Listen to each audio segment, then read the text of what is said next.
ओम शांति। 25 मई 2025 आज रविवार का मुरली है। अव्यक्त बाप दादा की वाणी है। रिवाइज है 4/9/2005 मधुबन। 4 तारीख का मुरली है सितंबर मास की 2005 की मुरली। शिक्षा के साथ क्षमा और रहम को अपना लो, दुआएं दो, दुआएं लो तो आपका घर आश्रम बन जाएगा। आज बाप दादा सर्व बच्चों के मस्तक में प्यूरिटी की रेखाएं देख रहे हैं, क्योंकि ब्राह्मण जीवन का फाउंडेशन ही है पवित्रता। पवित्रता की रेखाएं कौन सी हैं जानते हो? पवित्रता सर्व को प्रिय है। पवित्रता सुख, शांति, प्रेम, आनंद की जननी है। पवित्रता मानव का सच्चा श्रृंगार है। पवित्रता नहीं तो मानव जीवन का मूल्य नहीं। जैसे देखते हो देवताएं पवित्र हैं, इसलिए ही माननीय और पूजनीय है। पवित्रता नहीं तो मानव जीवन को आजकल देख रहे हो। बाप दादा ने आप सभी बच्चों को ब्राह्मण जन्म का वरदान यही दिया, पवित्र भव, योगी भव। जिस आत्मा में पवित्रता है उसकी चाल चलन चेहरा चमकता है, इसलिए पवित्रता ही जीवन को श्रेष्ठ बनाने वाली है। वास्तव में आप सब बच्चों का आदि स्वरूप ही पवित्रता है, अनादि स्वरूप भी पवित्रता है। अनादि स्वरूप में हम आत्माएं ज्योति बिंदु और आदि स्वरूप में हम आत्माएं देवी देवता की दुनिया में पाठ बजाते तो उधर निर्विकारी, और अनादि स्वरूप तो है ही हमारा पवित्र। तो ऐसी पवित्र आत्माओं की विशेषताएं उनके जीवन में सदा पवित्रता की पर्सनालिटी दिखाई देती है। पवित्रता की रियलिटी, पवित्रता की रॉयल्टी चेहरे और चाल में दिखाई देती है। यह रेखाएं जीवन का श्रृंगार है, रियलिटी है। मैं अनादि आदि स्वरूप इस स्मृति से समर्थ बन जाता है।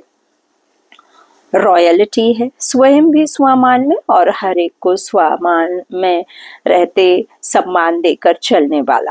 पर्सनालिटी है, सदा संतुष्टता और प्रसन्नता, बाप के मिलने की प्रसन्नता, बाप से पढ़ने की प्रसन्नता, बाप सतगुरु बन हमको साथ ले जाने आए हैं, इस बात की प्रसन्नता। जब इतना सब कुछ है, पालना, पढ़ाई और सतगुरु बन साथ जाने का, तो कितनी संतुष्टता होनी चाहिए। भगवान मिला, आप भाग्यशाली हो गए। भगवान के बच्चे, भाग्य विधाते के बच्चे भला संतुष्ट कैसे रह सकते? तो सदा संतुष्टता और प्रसन्नता, स्वयं भी संतुष्ट और अन्य को भी संतुष्ट करने वाले। पवित्रता से प्राप्तियां भी बहुत हैं। बाप दादा ने आप सभी बच्चों को क्या क्या प्राप्ति कराई है वह जानते हो ना, कितने खजानों से भरपूर किया है।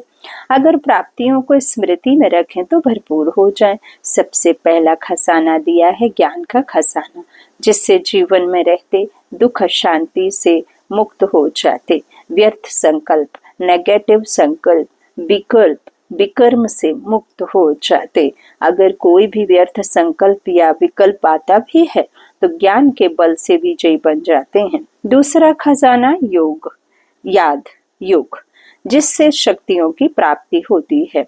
जब हम परमपिता परमात्मा की याद में रहते हैं तो उनके संग से उनके रंग का ढंग और उनके रंग हमारे आत्मा में भी रंगत लेकर आता है। बेरंग हुई इस आत्मा में परमात्मा सद्गुणों का रंग वापस डाल देते तो सत्संग से मुक्ति, जीवन मुक्ति बाबा बच्चों से समझाते। तो याद योग, जिससे शक्तियों की प्राप्ति होती है और शक्तियों के आधार से सर्व समस्याओं को सर्व विघ्नों को सहज पार कर लेते हैं। तीसरा खजाना है धारणाओं का, जिससे सर्व गुणों की प्राप्ति होती है। और चौथा खजाना है सेवा का, जिससे सेवा करने से जिसकी सेवा करते हो उसकी दुआएं मिलती हैं, खुशी प्राप्त होती है। इतने खजाने बाप द्वारा सभी बच्चों को प्राप्त होते हैं। बाप सभी को एक जैसे ही खजाने देते हैं, कोई को कम कोई को ज्यादा नहीं देते हैं, लेकिन लेने वालों में फर्क हो जाता है। कोई बच्चे तो खजाने को प्राप्त कर खाते पीते मौज करते और फिर मौज में खत्म कर देते हैं, और कोई बच्चे खाते पीते मौज करते जमा भी करते हैं, और कोई बच्चे कार्य में भी लगाते लेकिन बढ़ाते जाते हैं। बढ़ाने की चाबी है खजाने को स्व के प्रति और दूसरों के प्रति यूज करना। जितना ये ज्ञान खजाना आप खर्चेंगे उतना ये बढ़ते जाएगा। जो यूज करता है वो बढ़ाता है। तो अपने आप से पूछो कि यह विशेष खजाने जमा है क्या कहेंगे? हाँ, थोड़ा थोड़ा। जिससे पास यह खजाने जमा है वह सदा भरपूर रहता है। देखो, कोई भी चीज भरपूर रहती है ना तो हलचल नहीं होती है। अगर भरपूर नहीं होती है तो हलचल होती है, हिलती है। कोई भी चीज को अगर पूरी रीति से भर नहीं दो तो वह हिलती है। तो यह भी अगर सर्व खजानों से भरपूर नहीं है तो हलचल होती है। सदा यह नशा रहे कि बाप के खजाने मेरा जन्म सिद्ध अधिकार है। बाप ने दिया, आपने लिया, तो सब खजाने किसके हुए? वारिस कौन है, हकदार कौन है? जो बाप के बच्चे हैं। तो खजाने किसके हुए? आपके हो गए ना। तो जिसके पास खजाने हैं वह कितना नशे में रहता है। जैसे छोटा सा राजा का लड़का राजकुमार होता है, पता भी नहीं होता है कि बाप के पास क्या क्या खजाना है, लेकिन नशा रहता है, शान से चलता है कि बाप के खजाने मेरे खजाने हैं, और खजाने की खुशी में रहता है। अगर खुशी कम रहती है तो उसका कारण क्या होता है? बाप ने तो खजाने दिए हैं, सुना, लेकिन एक है सुनने वाले, दूसरे हैं समाने वाले। जो समाने वाले हैं वो नशे में रहते हैं। आज नए नए बच्चे भी आए हैं। बाप दादा आप लकी बच्चों को आप सबके भाग्य की मुबारक दे रहे हैं। अपने भाग्य को पहचाना है। परमात्मा प्यार, अविनाशी प्यार, जो सिर्फ एक जन्म नहीं चलता, अनेक जन्म सदा ही प्यार कायम रहता है। क्योंकि यह जो समय चल रहा है यह समय भी संगम युग, भाग्यवान युग है, भाग्य बनाने का संगम युग है। यह संगम युग हीरे तुल्य जीवन बनाने का युग है, कमायु है, धर्मायु है। आत्मा पुरुष कनिष्ठ से उत्तम बनने का समय है। बनाने वाला बाप है। तो पुरुषोत्तम संगम युग आत्मा और परमात्मा के मिलन का युग है। सतयुग को भी भाग्यवान कहते हैं, लेकिन वहाँ भगवान का साथ नहीं होता है। भगवान का साथ तो इस समय है। तो इस समय भी संगम युग भाग्यवान युग है। सतयुग को भी कहेंगे, लेकिन वर्तमान संगम युग का समय उससे भी भाग्यवान है। क्यों?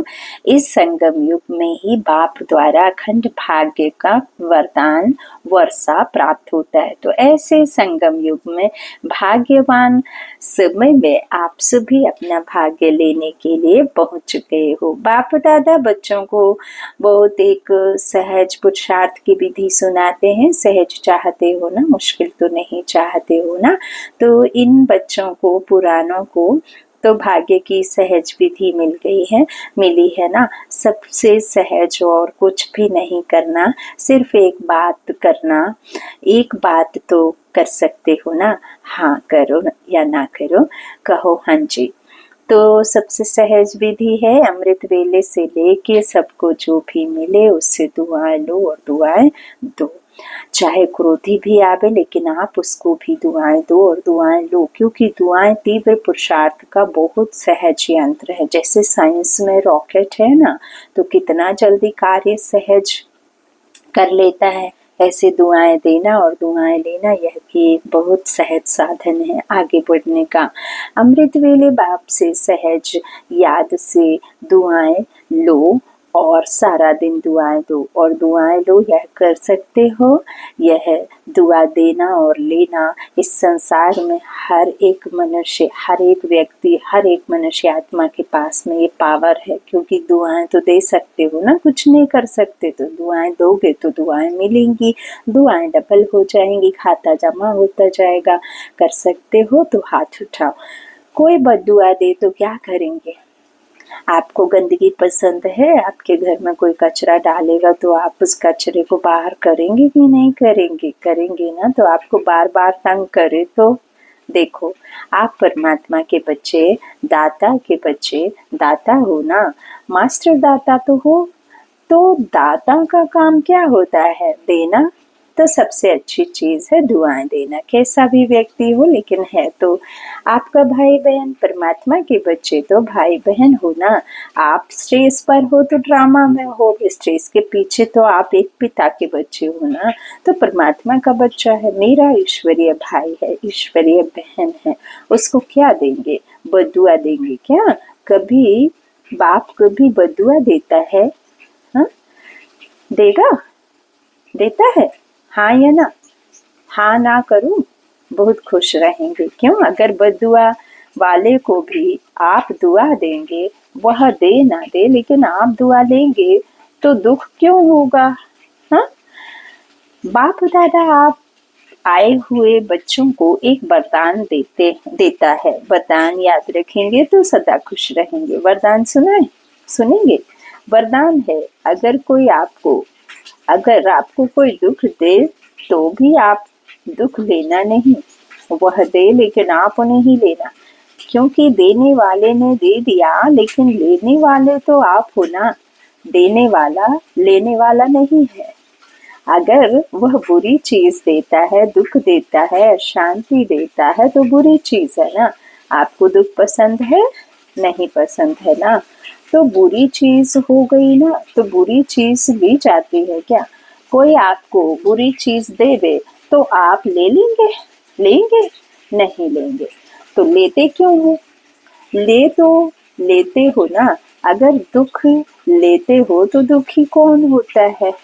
आप होते हो या वह होता है? लेने वाला ज्यादा दुखी होता है। अगर अभी से दुख लेंगे नहीं, हाँ, तो आधा दुख तो आपका दूर हो गया। लेंगे ही नहीं ना।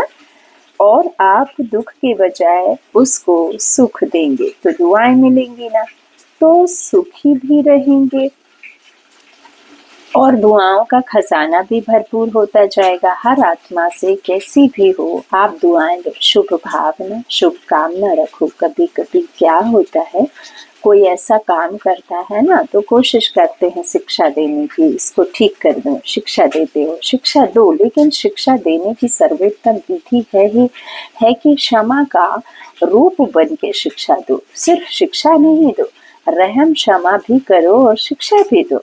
दो शब्द याद रखो, शिक्षा और क्षमा, रहम। शिक्षा और क्षमा, रहम। अगर रहम दिल बन के उसको शिक्षा देंगे तो आपकी शिक्षा काम करेगी। अगर रहम दिल बन के नहीं देंगे तो शिक्षा एक कान से सुनेंगे और दूसरे कान से निकल जाएगी, शिक्षा धारण नहीं होगी। ऐसे है ना, अनुभव है। आप भी किसका शिक्षक तो नहीं बन जाते। शिक्षक बनना जल्दी आता है, लेकिन क्षमा करना दोनों साथ साथ चाहिए। अभी से रहम करने की विधि है शुभ भावना, शुभ कामना। जैसे कहते हैं ना, सच्चा प्यार पत्थर को भी पानी कर देता है, ऐसे ही क्षमा स्वरूप से शिक्षा देने से आपका कार्य जो चाहते हो यह नहीं करे, यह नहीं हो, वह प्रत्यक्ष दिखाई देगा। आपके रहम दिल बन शिक्षा देने का प्रभाव उसकी कठोर दिल भी परिवर्तन हो जाएगी। तो क्या वरदान मिला? ना दुख देना ना दुख लेना। पसंद है ना, तो अभी लेना नहीं, गलती नहीं करना। जब बाप दुख नहीं देता तो फॉलो फादर तो करना है ना, कर रहे हैं। कभी कभी थोड़ा डांट देते हो, डांटना नहीं, रहम करो, रहम के साथ शिक्षा दो। बार बार किसको डांटने से और ही आत्मा जुड़ना जो है ना, वह दुश्मन बन जाती, घृणा आ जाती है। परमात्मा बच्चे हो ना, तो जैसे बाप पतित को भी पावन बनाने वाला है, तो आप दुखी को सुख नहीं दे सकते। अभी जाकर ट्रायल करना, ट्रायल करेंगे ना तो पहले चैरिटी बिगन्स एट होम। परिवार में अगर कोई दुख दे दे तो भी दुख लेना नहीं, दुआएं देना, रहमदिल बनना। पहले घर वालों को करो, आपके घर का प्रभाव मोहल्ले में पड़ेगा, मोहल्ले का प्रभाव देश में पड़ेगा, देश का प्रभाव विश्व में पड़ेगा। सहज है ना, अपने परिवार में शुरू करो, क्योंकि देखो एक भी अगर क्रोध करता है तो घर का वातावरण क्या हो जाता है, घर लगता है या युद्ध का मैदान लगता है। तो नरक से स्वर्ग बनाने के लिए आपको रहमदिल रखना, अपने शुभ भावना शुभ कामना से वृत्ति कृति को चेंज करना, उस समय अच्छा लगता है। नहीं ना, नहीं लगता, युद्ध का मैदान लगता है ना। आप लोगों के लिए भी आज VIP पीस के साथ मधुबन वाले समर्पित भाई बहनें भी सामने बैठे हैं। अपने अपने साथियों से, अपने अपने कार्यकर्ताओं से ना दुख लेना ना दुख देना, दुआएं देना और दुआएं लेना। अगर आप अधिकार से ऐसे समय पर भी दिल से मेरा बाबा कहेंगे, परमात्मा बाबा मेरा बाबा, तो कहावत है कि भगवान सदा हाजिर है। अगर आपने दिल से अधिकार रूप में ऐसे समय पर मेरा बाबा कहा, तो बाप हुजूर हाजिर हो जाएगा। क्योंकि बाप किस लिए है? बच्चों के लिए तो है, और अधिकारी बच्चे को बाप सहयोग नहीं दे, यह हो ही नहीं सकता है, असंभव।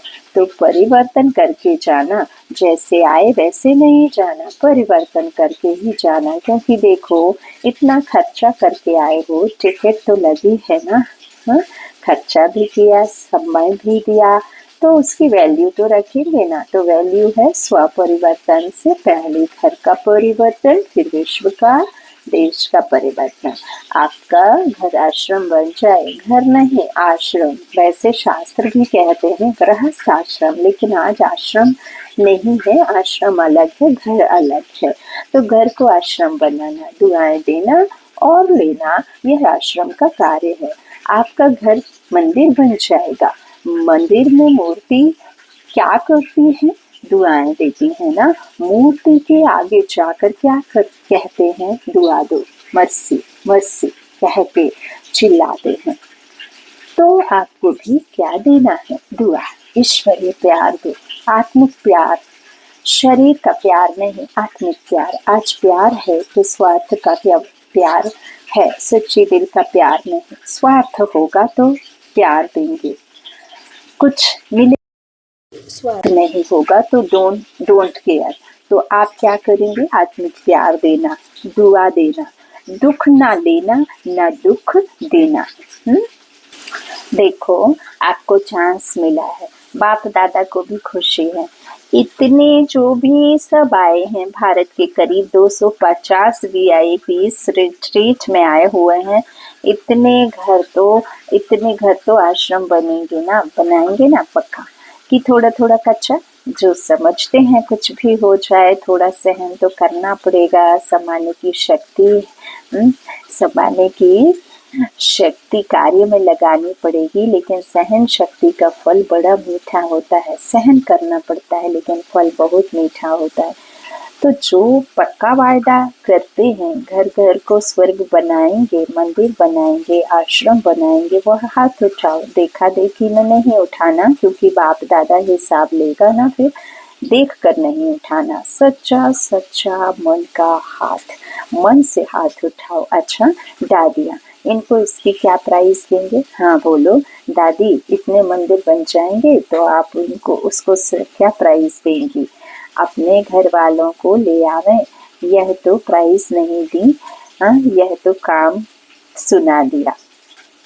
बाबा जो आज्ञा करेंगे, देखो प्राइस तो आपको मिल जाएगी, कोई बड़ी बात नहीं। लेकिन बोले आप जाने के बाद अपनी धारणा से परिवर्तन करना, और 15 दिन के बाद, मास के बाद अपने रिजल्ट लिखना। जो एक मास भी दुख नहीं लेगा ना देगा, उसको बहुत अच्छी प्राइस देंगे। अगर आ पाएंगे तो मुबारक है, अगर नहीं आ सकेंगे तो भी सेंटर पर भेजेंगे। आज चारों ओर के देश विदेश के बच्चों की याद बाप दादा को मिली है, चाहे फोन द्वारा याद भेजी, चाहे पत्र द्वारा, चाहे दिल में याद किया, तो बाप दादा सभी बच्चों को चाहे भारत के चाहे विदेश के रिटर्न में दुआएं और याद प्यार पदम गुना दे रहे हैं। चारों ओर के परमात्मा प्यार के अधिकारी बच्चों को चारों ओर सर्व खजानों से भरपूर निर्विघ्न निर्विकल्प निरव्यर्थ संकल्प रहने वाली श्रेष्ठ आत्माओं को साथ साथ सर्व परिवर्तन करने और कराने के उमंग उत्साह में उड़ने वाले बच्चों को साथ साथ बाप दादा को सच्ची दिल का समाचार देने वाले सच्चे दिल वाले बच्चों को विशेष दिलाराम के रूप में, बाप के रूप में, शिक्षक के रूप में, सतगुरु के रूप में पदम गुणा याद प्यार और नमस्ते नमस्ते नमस्ते वरदान दिया। भटकती हुई आत्माओं को यथार्थ मंजिल दिखाने वाले चैतन्य लाइट माइट हाउस भव। किसी भी भटकती हुई आत्मा को यथार्थ मंजिल दिखाने के लिए चैतन्य लाइट माइट हाउस बनो। इसके लिए दो बातें ध्यान पर रहें। एक, हर आत्मा की चाहना को परखना, जैसे योग डॉक्टर उसे कहा जाता है जो नब्ज को जानता है, ऐसे परखने की शक्ति को सदा यूज करना। दूसरा, सदा अपने पास सर्व खजानों का अनुभव कायम रखना। सदा यह लक्ष्य रखना कि सुनाना नहीं है, लेकिन सर्व संबंधों का, सर्व शक्तियों का अनुभव कराना है। स्लोगन, दूसरों की करेक्शन करने की बजाय एक बाप से ठीक कनेक्शन रखो। अव्यक्त शारी रूहानी रॉयलिटी और प्यूरिटी की पर्सनालिटी धारण करो। अपना निजी स्वरूप व वरदानी स्वरूप सदा स्मृति में रहे तो आप पवित्रता और विस्मृति का नाम निशान समाप्त हो जाएगा। विस्मृति व पवित्रता क्या होती है? अब इसकी अविद्या होनी चाहिए, क्योंकि यह संस्कार व स्वरूप आपका नहीं है, बल्कि आपके पूर्व जन्म का था। अभी आप ब्राह्मण हो, ये तो शूद्रों के संस्कार व स्वरूप है। ऐसे अपने से भिन्न अर्थात दूसरे के संस्कार अनुभव होना, इसको कहा जाता है न्यारा और प्यारा। बहुत प्यारी मुरली, बहुत प्यारे बाबा के महावाक्य, बहुत प्यारे अध्यक्ष बाप दादा की वाणी, युक्ति, विधि, सब कुछ बाबा हम बच्चों को इस मुरली के द्वारा, श्रीमत के द्वारा समझाते हैं, सुनाते हैं। ज्ञान धारणा स्वरूप है ना, यही बाबा कहते हैं। अच्छा, ओम शांति। शुक्रिया बाबा।